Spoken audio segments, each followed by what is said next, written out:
Welcome to the Deep Dive. Today, we're plunging into a truly expansive subject, the story of human society and civilization as revealed through the vast sweep of history. Indeed.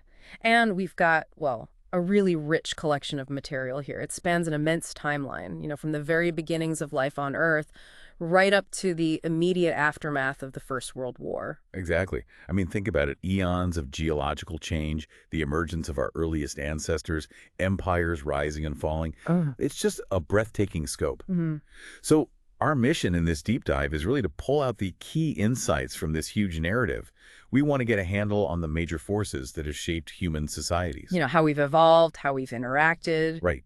And the fundamental drivers, things like environmental shifts, big technological innovations, the power of ideas, and, well, let's be honest, the constant dance of power struggles. Those have always been there. And for you, our listener, the goal is to provide a clear and hopefully engaging understanding of these big historical currents. Yeah, we're not going to drown you in tiny details.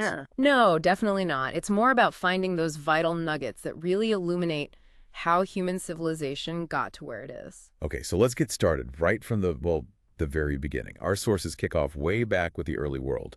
They paint a picture of a planet changing fast, where new species were popping up, geologically speaking, almost constantly. And what's really fascinating there is the speed of natural selection. It's just a stark contrast. How so? Well, in those early oceans with simple life forms, a generation might be just hours or even minutes. Think about that. Wow. Mutations get tested, succeed or fail incredibly quickly. So entire genetic lines are basically put through the ringer in no time flat, compared to us humans. Exactly. We take 20, maybe more years just to mature and reproduce. It really puts our own evolutionary timescale into perspective, doesn't it? It really does. And the fossil record itself, the sources describe it almost like a curtain rising in the midst of the game. Meaning we don't see a neat step-by-step progression from some single ancestor? Pretty much, yeah. Instead, almost every major category of animal life is sort of already there when the record really starts. Plants are plants, animals are animals. It's like tuning into a movie halfway through. Suddenly, bam, you've got brachiopods in their shells. Still doing their thing today, filter feeding away. Right. And these big water scorpions scuttling about, trilobites doing their curl-up-and-crawl routine. And it wasn't some desolate wasteland either. Even the ancient mud was apparently teeming with microscopic life and fusoia, just like you'd find in pond water now. And the deep oceans. Oh, swarming with tiny, translucent, often glowing creatures. A really vibrant early Earth. So, moving forward through geological time, we hit the Eocene period. And the sources talk about these colossal herbivorous brutes. Yeah, the Euntathers and Titanomachs, absolutely massive creatures, totally unlike anything alive today. And they just disappeared. Eventually, yes. They were replaced by more specialized grazers, you see, as grasslands started spreading across the continents, which makes sense. Okay, and where there are plant eaters? There are eventually meat eaters. So the carnivores start showing up. Our sources mention lots of primitive dogs, some apparently bear-sized. Bear-sized dogs, okay. And the first cats appear, including this relatively small but nasty-looking saber-toothed cat called Smilodon, an early version of the famous saber-toothed tigers. And then there were the camels. North America during the Miocene sounds like camel central. It really was an amazing diversity. You had giraffe camels with these super long necks. Yeah, wait. Yeah.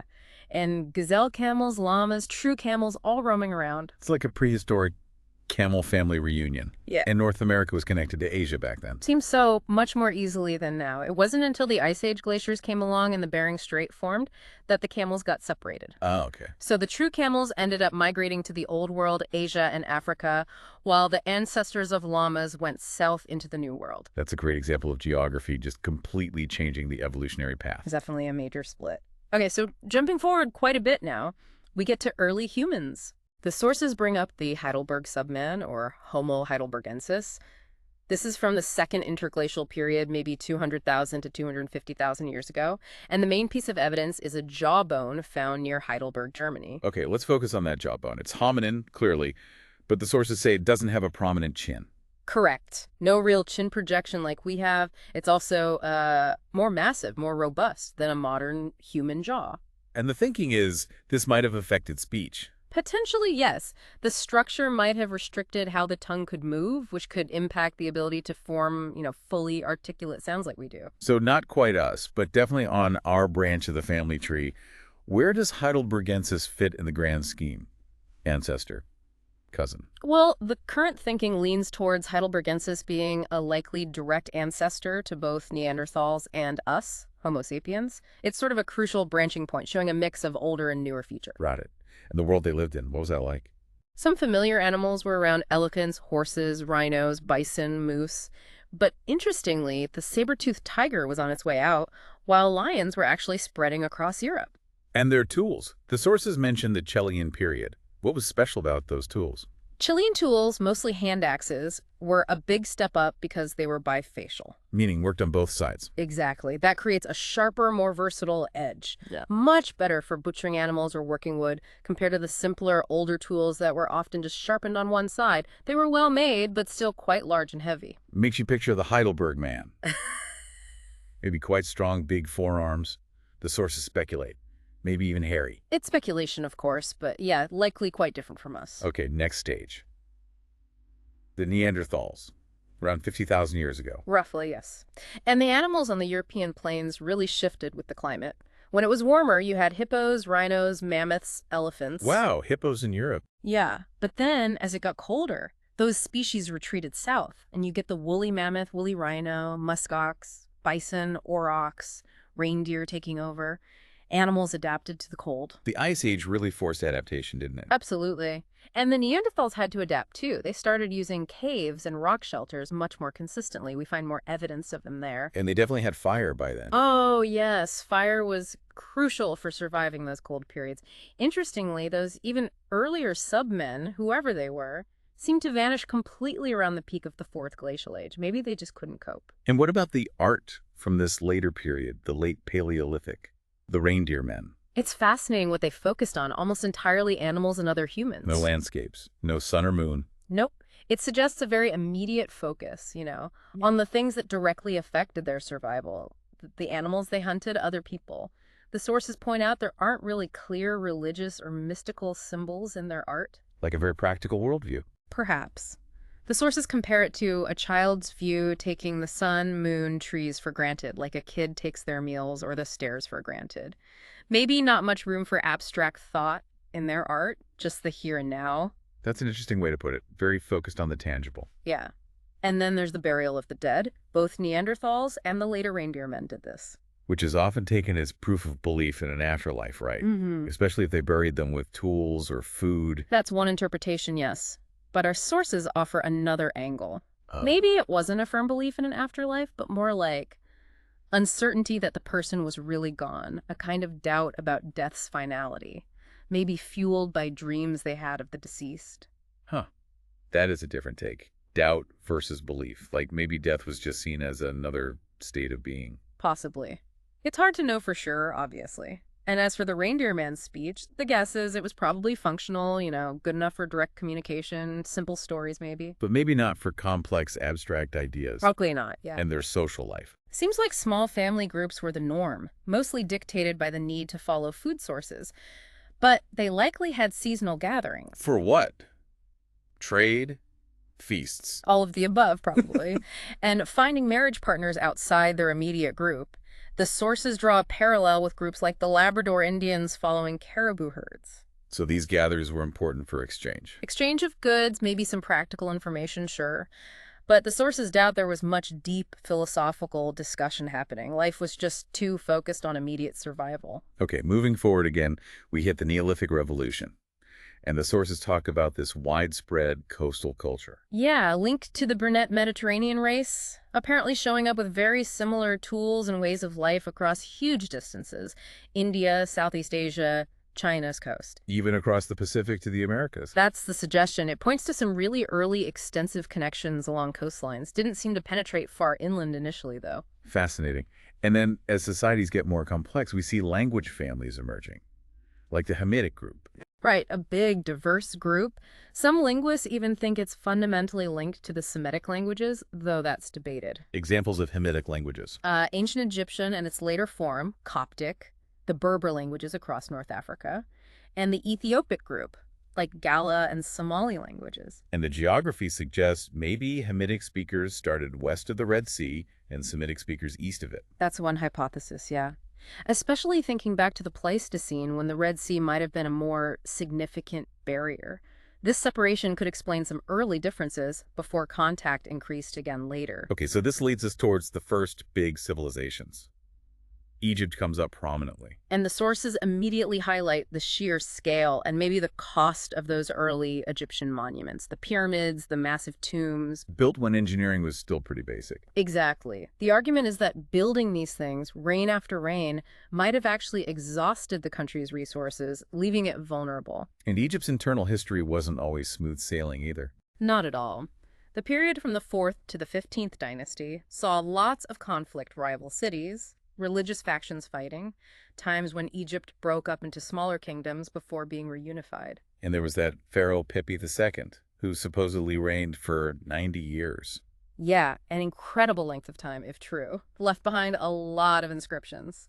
But Egypt, like other early states in Mesopotamia, eventually got conquered by outsiders. Right. Nomadic Semites, known as the Hyksos, came in and set up their own dynasty, the Shepherd Kings. And the Egyptians were under their rule for a while. For quite a long time, yes. It took a major popular revolt to finally kick them out. This invasion might have happened around the same time Hammurabi's first Babylonian Empire was flourishing, though pinning down exact dates is tricky. Okay, shifting eastward now. India and China. The sources mention the Persian Empire reaching India. Right, beyond the Indus River. And then Alexander the Great marching almost to the Ganges Valley. But then China's story seems quite separate. For a long time, yes. While this white man's civilization, as the source terms it, was developing in India and the Middle East, a distinct Mongolian civilization was taking shape over in the Tarim Basin and spreading along China's major rivers, the Huanghe and Yangtze Kiang. And we know less about early China from archaeology. Historically, yes. Our understanding relied more heavily on literature, which wasn't always fully explored or easy to interpret. It really seems like early Chinese civilization developed quite spontaneously, without much input from the Aryan, Semitic, or Hamitic worlds until much later, probably after Alexander's time. There's talk of a connection to Sumeria. There are theories, yeah, but the huge geographical barriers, deserts, mountains make large-scale direct contact seem unlikely once these centers were really established. Maybe separate trickles of influence from different directions met and merged. Now let's talk writing systems. The Chinese system is highlighted as being very complex. Extremely complex. A huge number of characters to memorize, a different way of thinking about language representation. And the source suggests this might have limited widespread common thinking compared to simpler alphabets. That's the argument presented, yes. That the sheer difficulty might have hindered the kind of broad literacy and shared intellectual framework that alphabetic systems allowed for more easily in the West. Leading to a specialized reading class. Exactly. The Mandarins who became the scholars, the officials, the ruling class, their focus on mastering these complex characters and classical forms, while intellectually demanding, might have, according to this view, held back broader social and economic development compared to places with easier writing. It's a provocative idea, a writing system having such a deep societal impact. It created this meritocracy based on mastering the system. There may be one that was also resistant to certain kinds of change. It's definitely a factor to consider. Meanwhile, in Mesopotamia, Sumerian writing went a different way. From pictures to cuneiform, those wedge shapes. Right, and partly because of the medium. Trying to draw complex curves on wet clay with a stylus is hard. Straight, wedge-shaped marks are easier. Necessity is the mother of invention, even in writing. Pretty much. That practical constraint forced them towards abstraction faster, moving from pictures to symbols representing ideas and sounds more quickly, arguably, than the meticulous Chinese system did. Okay, shifting gears again. Religion. How did gods and temples come about? The key takeaway from our sources is complexity and variety. Gods and goddesses didn't spring from one single idea. Not just sun worship, for example. Exactly. Max Muller emphasized sun worship, and sure, dawn and sunset are powerful experiences, but early humans had a whole range of feelings and encounters shaping their ideas of the divine.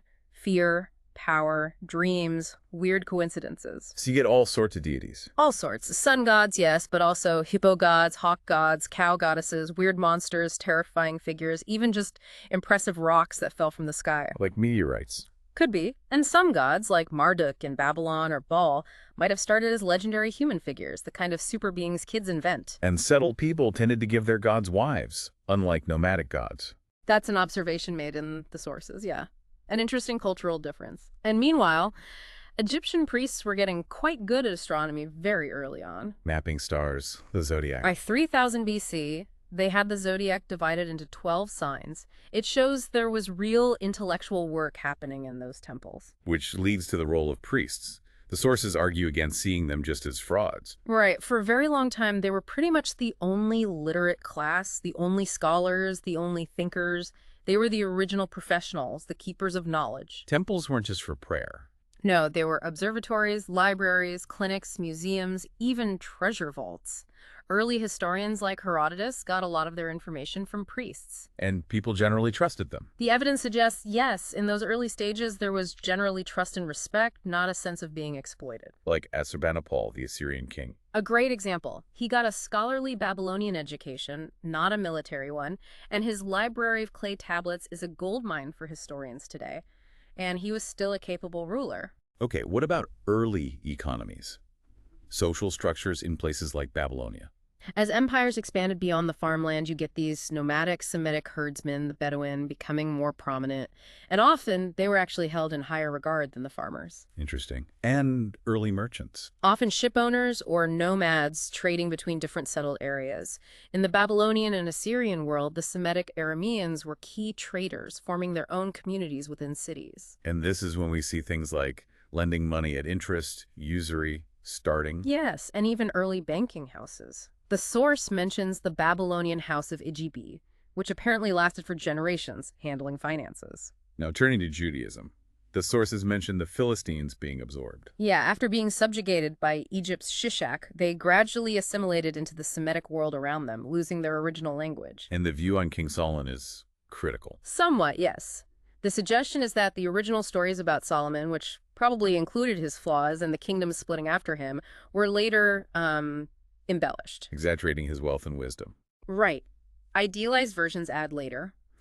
The core story of David and Solomon is likely true, but the portrayal of Solomon as this incredibly wise and magnificent king is questioned when you compare him realistically to other rulers of the time. His temple wasn't that big. His power was limited. Relatively speaking, yes. Yeah. His power seemed to depend a lot on his alliance with Hiram of Tyre and the fact that Egypt was temporarily weak. And within his own kingdom, the Bible itself records people seeing him as oppressive and wasteful. But Judaism saw a major shift, didn't it? From temple religion to prophetic religion. An absolutely crucial shift. This is where the idea of one universal God really takes hold, along with the promise of world peace. Revolutionary concepts that, as the source notes, would deeply influence Christianity and Islam later on, a major turning point in human thought. And while all this is happening, the Aryan languages are spreading. Yes, that early Aryan or Indo-European speech was moving both west across Europe and east into Iran and India, evolving into different daughter languages like Slavic, Celtic, Germanic, Indo-Iranian, and so on. Okay, let's jump to Greece. Democracy. Right, but it's vital to understand what Greek democracy actually was. Not like ours today. Not at all. It meant government by the demos, the commonality, the whole body of citizens. But citizen was the key word. Who was excluded? Oh, lots of people. Slaves, obviously. Freed slaves. Foreigners living in the city. Even Greeks whose families hadn't lived there for generations. Citizenship was usually tied to ancestry. So even if they abolished property qualifications, like in Athens later on, You still had to have the right parents or grandparents. So from our modern perspective of universal suffrage, Greek democracy looks more like an oligarchy, a rule by a specific group. the citizens ruled over everyone else. Pretty much. Serfs, slaves, resident aliens. Aristotle even noted how oligarchies and democracies tended to tax differently, democracies often hitting the rich harder, and only citizens could really use the law courts. Okay, Athens' golden age, under Pericles, a time of great intellectual energy. Definitely. Winkler's quote about Athens bearing Pericles' face captures that. He really fostered brilliance. But the average Athenian, maybe not always so noble. Well, the sources point to things like the ostracism of Aristides the Just, or how they downplayed Miltiades' role at Marathon. Seems there could be resentment. Resentment toward Pericles himself. Apparently, yeah. towards his big building projects, his support for artists like Phidias, even his personal life, and his friendships with foreigners like Herodotus. The common voter, even in a democracy, could be pretty petty. And ultimately, the Greek city-states couldn't unite. No, they clung to their small-scale politics, dismissing outsiders as barbarians, even as bigger powers were rising around them. Until Demosthenes started warning about Philip of Macedon. Exactly. Demosthenes saw that Philip was ambitious, smart, he'd learned from Greece, but also looked beyond Greece and was building a force to dominate. And his son, Alexander, took that even further. Oh, absolutely. Alexander moved fast, secured Greece, brutally crushing Thebes as an example, then launched the Persian campaign. And faced Darius's army with those scythe chariots at Arbela. Yeah, those chariots looked scary, but were actually quite vulnerable. Hit a horse, and the whole thing stops. Alexander's Macedonians used clever tactics, opened gaps in the Persian lines, then charged. That worked. Decisively. Darius's army collapsed. A massive victory for Alexander. But his story ends so quickly. Tragically short. Died of a fever in Babylon at just 33, and the empire he built just disintegrated almost overnight. His family was wiped out in the power struggles that followed. So no unified world order. What happened next? His generals carved up the empire. Ptolemy took Egypt. The Seleucids got a big chunk of Asia, and so on. Successor kingdoms. Ptolemy founded the museum in Alexandria. Yes, which was essentially the first university, not religious, but dedicated to the muses, focused on research, collecting knowledge, some teaching. A powerhouse. Attracting big names. The biggest. Euclid in geometry, Eratosthenes calculating the Earth's size remarkably accurately, Apollonius on conic sections, Hipparchus mapping stars, Hero inventing a steam engine. Archimedes studied there too. Wow. And the medical school. Also famous. They set early standards for medicine. Figures like Herophilus studied anatomy, apparently even through vivisection. It was a model for secular learning, rational inquiry. But it didn't last. The peak scientific energy only lasted about a century, maybe a bit more. It depended heavily on royal money, and eventually Egyptian priestcraft kind of reasserted itself. The philosophical schools in Athens, being more independent, arguably lasted longer. Okay, well, this is happening in the Mediterranean. What about India? India is developing its own intellectual world, quite separate due to geography, mountains, deserts. The Aryan tribes who settled there diverged from their Western cousins. And they met an existing civilization. Yes, the Dravidian civilization, which itself likely grew out of that widespread early Neolithic culture. The Aryans interacted with and modified it, similar to how Greeks mixed with Asian cultures or Semites with Sumerians. And this is the context for Gautama Buddha, 6th century BC. Right. And early Buddhism was really different. It was about conduct, how you lived, not rituals or sacrifices. No temples, no priests, no complex theology. It sort of just sidestepped the existing Hindu gods. But it got misinterpreted. Quickly, yeah. The idea of renouncing the self was often twisted into renouncing active life altogether, leading to monks withdrawing from the world, which wasn't necessarily the original intent. And later it got state support from Ashoka. Yes, Ashoka was a huge patron. Buddhism was also influenced by teachers in China and spread widely across Asia, though it changed and, some would say, got corrupted along the way. Also in the 6th century BC, but in China, we have Confucius. Correct. From an aristocratic but poor family, he started an academy teaching ethics and good conduct. And like Plato and Aristotle, he went looking for a ruler to advise. He did, traveling between states, hoping to find a prince who'd put his ideas into practice. Seems like a common ambition for philosophers back then. Okay, back west. Rome and Carthage. The big republics. Right. And Rome eventually builds this massive empire, even bigger than Alexander's. But as the sources stress, it grew differently. Not one conqueror, but a republic expanding over time. Exactly. Though the influence of money, wealth, became increasingly important and dangerous in shaping how that republic worked. And the Punic Wars against Carthage were pivotal. Hugely consequential, especially the Second Punic War. Hannibal's incredible victories at Lake Trasimene, Cannae, devastating losses for Rome. Tens of thousands killed at Cannae alone. Unbelievable numbers. Yet Hannibal couldn't take the city of Rome itself, didn't have the right siege gear. And Rome just wouldn't give up.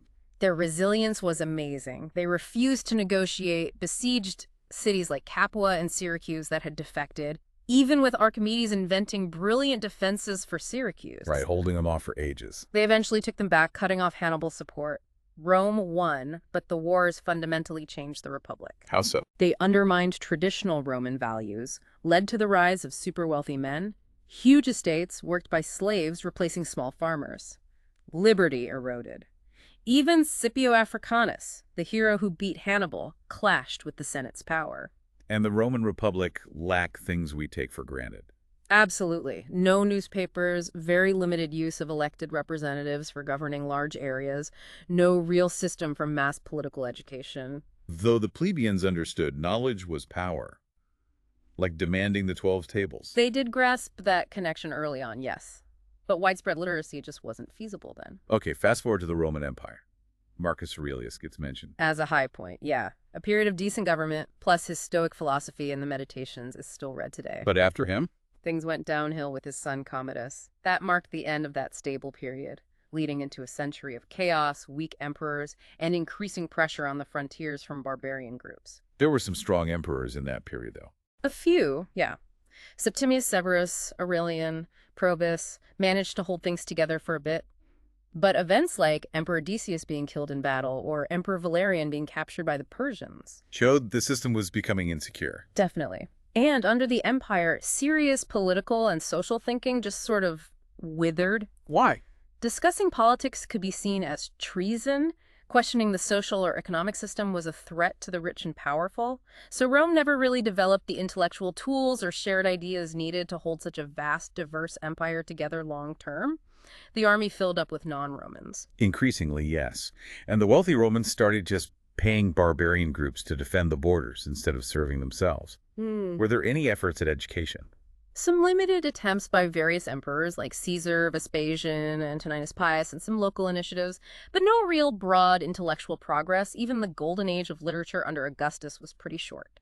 And then the major barbarian incursions began in the 4th and 5th centuries. Huns, Goths, Vandals, the whole wave. The Visigoths crossing the Danube, defeating and killing Emperor Valens at Adrianople. That was a huge shock. And the Roman army itself became barbarized. Yeah, you had figures like Stilicho the Vandal basically running the Western army, a symptom of the deeper changes. And amidst all this, Christianity is spreading. Right. The early Nazarenes, Jesus' followers. The sources describe this mix of his teaching self-renunciation, sharing goods with the disciples' interpretations, focusing on the resurrection, ascension, the Messiah idea, the second coming. Using Old Testament prophecies to support it. Exactly. And that message spread rapidly in Judea and Syria. While the Western Empire is crumbling, the East survives. Yes, the Eastern Roman Empire, or Byzantium. Its cities were still thriving, trade was strong, the countryside was cultivated. Constantinople was the biggest city in the world for centuries. And key emperors like Justinian. Justinian was incredibly ambitious, tried to reconquer the West, rebuilt Hagia Sophia, codified Roman law, but also closed the philosophy schools in Athens. A mixed legacy, then. Very. And his reconquests didn't last. Plague, wars with Persians and Lombards, Avars and Slavs moving in, the empire contracted again after him. And Persia had its own thing going on, the Sassanids. Right. Zoroastrianism was their official religion, with a strong priesthood, but they also faced challenges from Christianity spreading east and new faiths like Mithraism, which was popular with Roman soldiers for a while. And Manichaeism, which blended various ideas. Interestingly, China also fragmented around this time. Like the West. Yes, the Three Kingdoms period. Empires seem to have this tendency to break apart. Later, a Han dynasty ruled northern China for a while, but they became quite civilized, absorbed Chinese culture. A bit like barbarians becoming Romanized. A similar process, yeah. This fusion eventually led to the Sui dynasty reuniting China, followed by the really successful Tang dynasty. Okay, let's swing back to Arabia. Islam's beginnings. Mecca was important. As a pilgrimage site and sanctuary, yes. Muhammad faced a lot of opposition there. Initially boycotts, his followers had property taken, some fled to Abyssinia. And that controversial satanic verses incident. Mentioned in the sources as a debated point in early Islamic history, possibly showing some early flexibility or challenges in defining the doctrine. But Islam spread militarily too, against Byzantium. Yes, early conflicts led to the fall of major cities like Damascus and Antioch. And against Persia, the Battle of Qadessia in 637 was decisive. The Arabs beat the Persian army. They did, despite being outnumbered and the Persians having war elephants. The Arab victory led to the conquest of Persia. But unity within Islam didn't last long. No. By the time of Ali, the fourth caliph, serious developments emerged. Resentment between different factions, family squabbles. The initial unity started to fray. Meanwhile, up north, the Vikings are on the move. The Nordic peoples in Scandinavia developed serious sea power. They expanded West Angles, Saxons, Jutes into Britain, later Danes, then the Normans. And east into Russia. Yes, establishing centers like Novgorod and Kiev, forming the basis of the Russian state. Rurik, Oleg, those figures. And they were pirates, traders. All of the above. They raided down rivers into the Black and Caspian Seas, even attacked Constantinople multiple times. Leading to the Varangian Guard. Exactly. The Byzantine emperors hired them as elite bodyguards. Later, even English and Danes joined after the Norman conquest of England. There was a lot of shared Nordic Gothic heritage across Northern Europe then. Okay, further south again, the Seljuk Turks. Right. Turkish peoples had been influencing the Islamic Caliphate for a while, often as soldiers.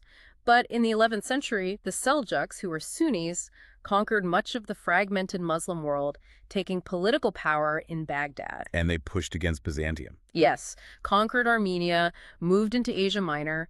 The key battle was Manzikert in 1071. What happened there? A catastrophic defeat for the Byzantine army. It was a huge psychological blow to Christendom and signaled a major resurgence of Islamic power. The Seljuks set up shop in Iconium, not far from Constantinople. And this leads to the Crusades, the Byzantines asking for help. That was a major trigger for the First Crusade, yes. It also fit with the Pope's growing ambition to lead all of Christendom from Rome. Especially after the split with the Eastern Church in 1054. Exactly. The papacy's power fluctuated over the Middle Ages, but that ambition was always there. Some crusades were odd, like the Sixth Crusade. Led by Emperor Frederick II, who was actually excommunicated by the Pope. He mostly negotiated with the Sultan of Egypt, got control of Jerusalem peacefully, and crowned himself king there. Very different from the earlier religious zeal. And the West set up kingdoms in the Levant. After the First Crusade, yes, Latin kingdoms were established. And they even ruled Constantinople itself for about 60 years after the Fourth Crusade sacked the city. Papal power ebbed and flowed. Definitely. Frederick Barbarossa submitted to the Pope in the 12th century, but later popes weren't always as strong. Innocent III, though, was a particularly powerful and influential pope. Then came the Mongols. A whole different scale of conquest. Unprecedented. Genghis Khan and his successors swept across Asia into Russia, Poland, Hungary. The empire stayed united. Not really after the first generation or two. Ogadai succeeded Genghis, then Mangu Khan. His brother, Kublai Khan, focused on conquering China, moved the capital to Pekin. After Kublai died in 1294, the Mongol territories in Persia, Russia, etc. were effectively independent. And Timur came later. Yes, Tamerlane. He built another huge empire based in Persia in the late 14th century, but that also fragmented after his death. But a descendant of Timur founded an empire in India. Babur, yes, descended from both Timur and Genghis Khan. He conquered Kabul, then invaded India, claiming Timur's legacy. And won a key battle. Panipat, 1525. Defeated the Sultan of Delhi with a smaller army, partly thanks to using guns. He became Emperor of Hindustan. The start of the Mughal Empire. Exactly. And his successors, Humayun, Akbar, Jahangir, Shah Jahan, Aurangzeb, presided over a really splendid period in Indian history. Akbar especially is remembered as a great ruler. So looking back at all this, how does the modern state emerge? Our sources see it as a blend.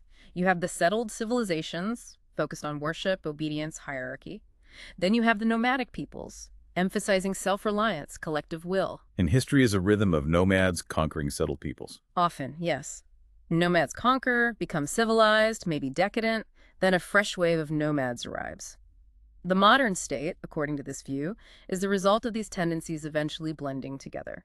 A community of faith and obedience mixed with a community of will, drawing roots from Greece, Rome, Judaism, Islam, Western Christianity. Okay, then we get the Renaissance of science in Europe. A revival, yes. Figures like Roger Bacon back in the Middle Ages, but it often clashed with the church. Galileo Copernicus, challenging the Earth-centered view. Right. The church defended its doctrines, sometimes forcefully, like making Galileo recant. At the same time, the political map is changing again. The Ottomans take Constantinople in 1453. A huge event, and Europe is increasingly dominated by competing sovereign states. England, France, Spain, the fragmented Holy Roman Empire. Leading to lots of wars. Constant, complex wars. Like the Italian Wars involving Emperor Charles V and Francis I of France. Brutal stuff. The sack of Rome in 1527. Symbolized the end of the Pope's real political clout. Charles V was the last Holy Roman Emperor to be crowned by a Pope in 1530. And the Ottomans are still advancing. Yes, into Hungary.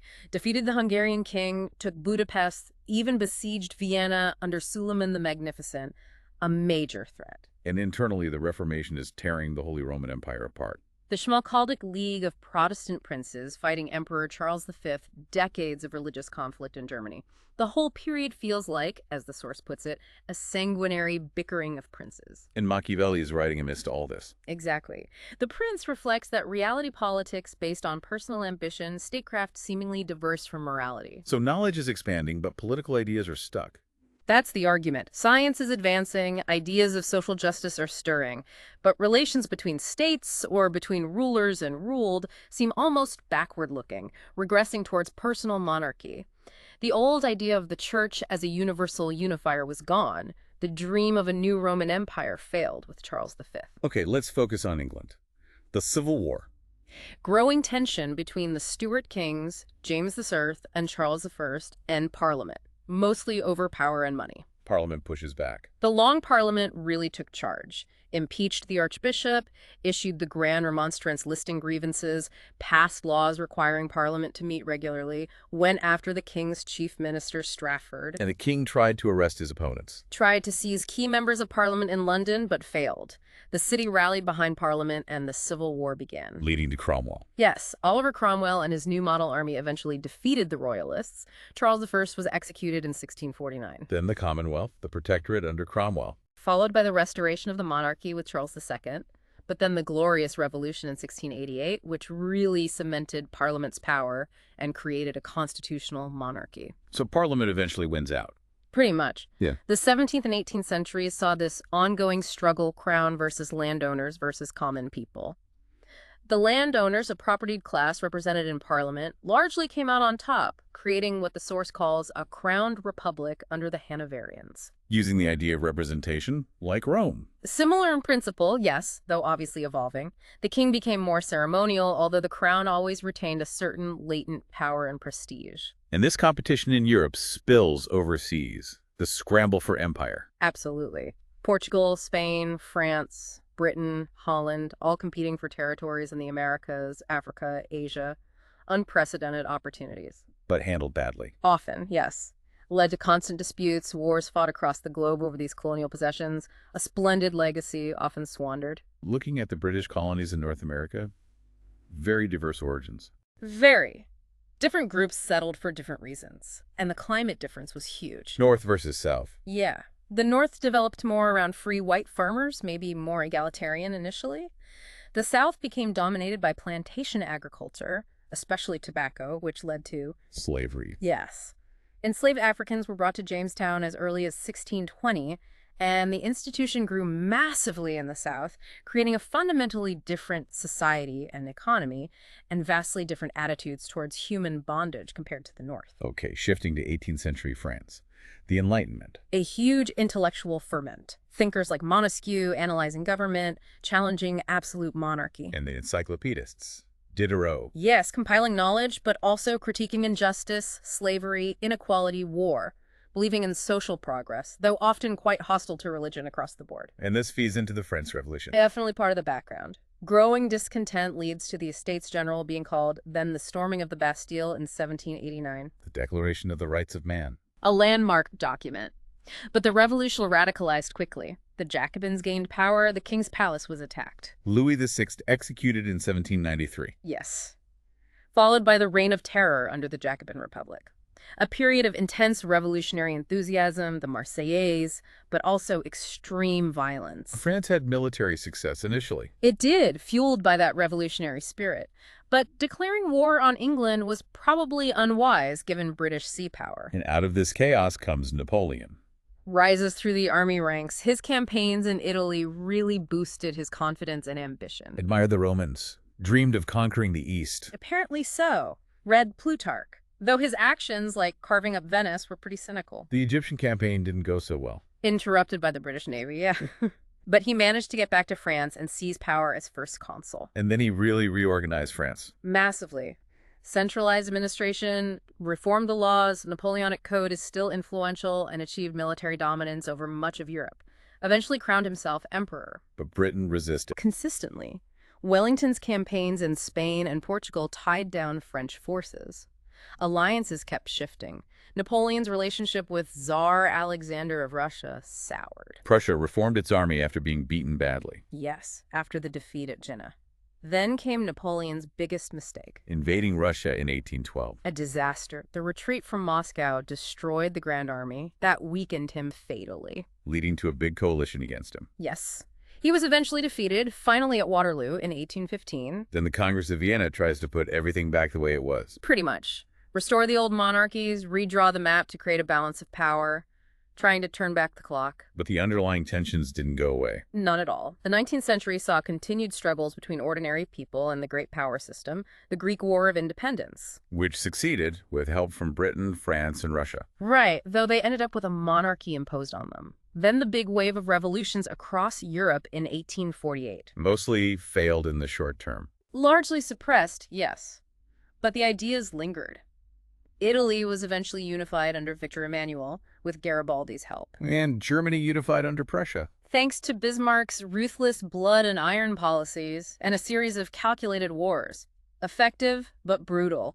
The source is critical of his methods. And all this leads to more tension later. Definitely. Despite peace efforts like the Hague conferences, which didn't achieve much nationalism, especially German nationalism fueled by victory and propaganda, grew stronger. Militarism increased. Setting the stage for World War I. Complex alliances, rivalries, it all came to a head. Even internal issues, like Britain struggling with Irish home rule, added to the instability. And the war itself. The German offensive in spring 1918. A huge push on the Western Front caused panic. The Allies were nearly broken. But they held on, unified their command, and eventually launched the counteroffensives that led to the armistice. What about the aftermath? The Treaty of Versailles. Lloyd George in Britain was initially optimistic about private enterprise bouncing back. But the reality was grim housing shortages, transport problems, profiteering, And Clemenceau in France. dominated the Paris Peace Conference. His main goal was punishing Germany. The treaty was signed in the Hall of Mirrors at Versailles, the same place the German Empire had been proclaimed. But the treaty itself was flawed. Deeply flawed, according to many historians, including the perspective in our source. Too punitive, storing up resentment for the future. Okay, let's look at some underlying ideas. Property. The idea of property has evolved. The source traces a shift from viewing it as almost absolute ownership towards something more regulated, with societal responsibilities attached. And the idea of brotherhood, common good. Gradually gaining ground over pure self-interest, echoed in teachings from Buddha, Lao Tse, Jesus emphasizing self-devotion, the commonweal. Leading to early socialist ideas. Robert Owen. Yes, Owen's experiments with benevolent factory management. Then the rise of trade unions, initially illegal, fighting the harsh conditions of the Industrial Revolution. Eventually, workers gain the right to organize. Fabian socialism comes later, too. What about science versus religion? That conflict. A long history. Copernicus, Galileo challenging the church's view of the cosmos. The source urges caution here, avoid being overly simplistic or partisan. Jesus' teachings weren't necessarily anti-science. The argument is that his core ethical teachings don't really clash with science. The conflict came more from later interpretations, particularly the Pauline emphasis on the fall of man, salvation through belief. Which clashes with scientific views of human origins and history. Exactly. That created a direct conflict that wasn't necessarily there in the original message. So, wrapping up, the state of the world in 1919. The source references Tennyson's poem about a future world peace. Which seemed pretty distant in 1919. Right. The optimism after 1848 had faded. You had figures like Louis Napoleon Bonaparte, Napoleon III, manipulating the Napoleonic legend to gain power in France, eventually becoming emperor himself. So 1919 felt like a pause, waiting for what comes next. Kind of like slack water is the phrase used. Similar to the period after Napoleon's final defeat. A moment of uncertainty, waiting to see which way the tide would turn after the immense storm of the Great War. So as we finish this deep dive, we've covered just an incredible amount of ground, the long, complicated journey of human civilization. It really highlights how interconnected everything is, doesn't it? Across different places, across huge stretches of time, developments in one area impacting others, ideas spreading and changing. It definitely does. Which leads to a final thought for you, our listener. Considering everything we've touched on, this long history of progress, conflict, ideas, power struggles, how do you see society continuing to evolve? Yeah, what about those enduring tensions? Individual ambition versus the common good, progress versus tradition. How are they playing out now, based on these lessons from the past? It's certainly a lot to think about. We hope this exploration has given you some new perspectives and encourages you to keep digging into these fascinating parts of our shared story. Absolutely. Thanks for joining us on this deep dive.